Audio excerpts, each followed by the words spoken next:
السلام علیکم ناظرین، green land B R T کی بسیں جو کہ 19 دسمبر کو کراچی پہنچی تھی اسے سرجانی ٹاؤن کے اسٹیشن پہنچا دیا گیا ہے۔ یہ ویڈیو آپ دیکھ سکتے ہیں۔ اور ایک طرف تو کراچی والے اس بات کی خوشی منائیں کہ بسیں شہر کے اندر داخل ہو چکی ہیں اور اب انتظار کی گھڑیاں ختم ہونے والی ہیں اور ان کو بہتر سے بہتر ٹرانسپورٹ مل سکے گی، لیکن دوسری جانب آپ اسی بس کے لیے تعمیر کیے جانے والے روٹ کی حالت دیکھ رہے ہیں۔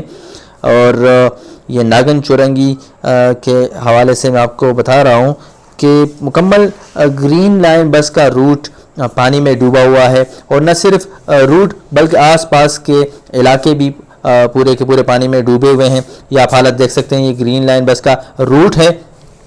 تو بسیں شہر میں داخل ہوئی اور داخل ہوتے ہی اس کا روٹ غائب ہو چکا ہے۔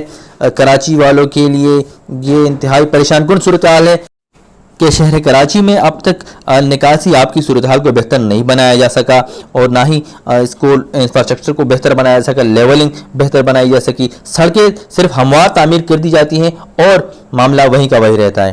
دیکھتے رہیے سی نیوز اور ہمارے چینل کو سبسکرائب کرنا نہ بھولیں۔